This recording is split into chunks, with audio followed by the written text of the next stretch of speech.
Isn't that a song? If I move, you move. Just like that. Good morning, everybody. We are going to do 3 groundwork exercises today that help you connect better with your horse. And these are going to directly correlate to you riding your horse better. And we're going to do 3 separate exercises, and they're all going to do 3 separate things. And as we go over them, I'll explain how this helps you actually ride and connect with your horse better. This is our model today. This is Gemini. Some of you may have seen some of her videos on my channel. She is a horse that I've trained from the ground up.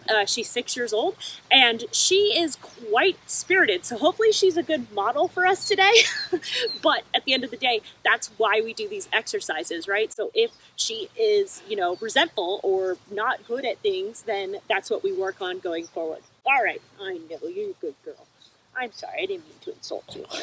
So the first one is bending. So what you're going to do, and for the record, none of these exercises you want to pull to get what you're trying to do. To accomplish the goal here, it's to get the horse to do these things willingly. So the first thing we're going to do is we're going to bend. So the whole purpose of this is actually for them to bend and not move. So here, we're going to bend this way first. So, oh, oh, oh, come here, oh, oh.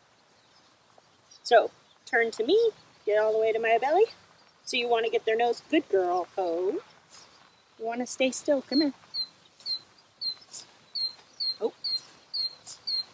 Come on. No, oh. Oh. Oh, come here. Oh. Oh. Yeah, I see you. Come here. Oh. Good girl. There you go. There you go. All right, so we got some... yeah, well, we're a little cheating because she had an itch. Okay, seriously? All right. Good girl. There you go. Good girl. So, standing still and bending. Now let's try to get the other side.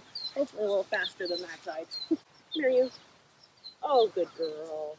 Good girl. Yeah, good girl. So the whole purpose of doing this is because you need your horse to be flexible. Now, when it comes to riding, it's not necessarily that you need them to put their nose on their side. Like, it's not necessary that they're that flexible. The flexibility is more mental. Like, can I move you here? Can I push you there? Can I do this? Because so then when you do a small fraction of it, it's kind of like, oh, that's easy. By comparison to putting my head clear on my stomach, like a little bend to the inside is like no brainer. So the first one is just bending while they're standing still. The second one is you're going to move them off the leg. So here's the whole purpose of this. So you're going to put your hand where your leg goes. You're going to get a little bit of whatever the inside, the bend that you're going to do, and you're going to move them off your leg. Now, so you'll know you're doing this right if the hind end crosses over. Now, and most importantly, they're going to cross over going forward and not going backward. So I will do a zoomed in video of what it looks like when it's correct, but you'll know that you're doing it right when you have their hind end crossing over and, more importantly, in a forward motion. Good girl. And that's simply testing moving off the leg. That is, are you actually responding to the leg? That's why you're going to push either with your finger or with the butt of your whip right where your leg goes. And the whole purpose is they move off the leg. Here, we're a little bit wonky in the video. Okay, here we go. Last one is backing up. Now, this one, people think backing up is a punishment. Backing up should never be a punishment for your horse. It should simply be a reset.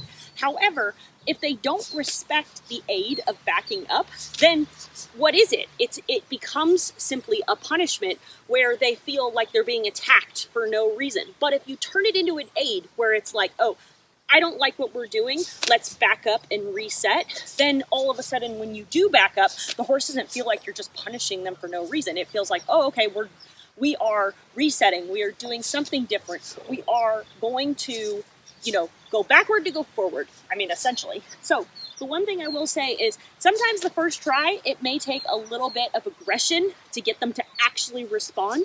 But the whole goal of this is to have it like this, where you're able to say, all right, back up. And they are responding to the fact that your body is moving them in that direction, that they're not resistant to the fact that you're asking them to back up. And you want it to be two ways, because you want it to be an aid where you say back up and they back up. And you also want it to be based off of your body. So if I come into her space, I want her to move away. I want her to respond to the fact that I'm getting in her space and that we are moving as a unit, because it's not about me just being greedy and being like, I want to stand there. It's about, okay, if I move, you move. Isn't that a song? If I move, you move. Just like that. But that's the point, right? The whole process of it is you and your horse being connected in movement. And that's for going forward, it's for going backward, it's for going sideways, all the things. When it comes to those 3 groundwork exercises, first one, bending. That's going to get them flexible, not only in their body, but in their mind. The second one is getting them to move off the leg.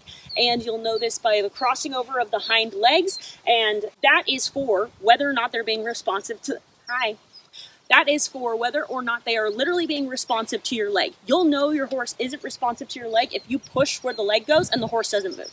And then it's going to take a bit more from you to be like, no, really, when I push here, that means something and I need you to do something because of it. And the last one is backing up. And again, this is not a punishment. I think that this is like commonly misconstrued on the internet, that when you ask your horse to back up, it's because they're in trouble for some reason. Backing up is literally an aid in high-level dressage tests. So you can't have it be a punishment, because then what? You're going to be like, oh, here's this random punishment in the middle of this high-level dressage test.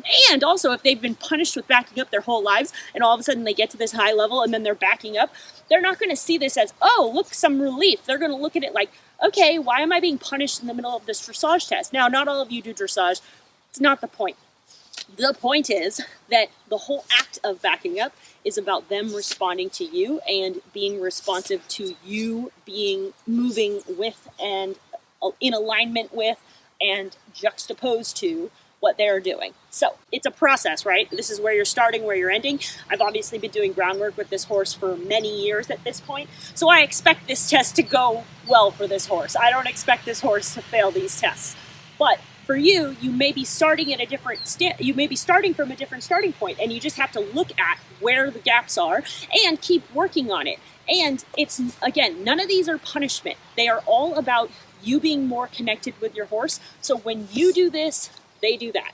I hope that these 3 groundwork exercises helped. Down below in the comments, tell me how they went for you, and I'm curious which one that you had an easy time with and which one you had a hard time with. And tell me if you want to know the story about this horse, because I actually saved her life at one point. So this is Gemini. Thank you for being a good model. See you guys on the next one.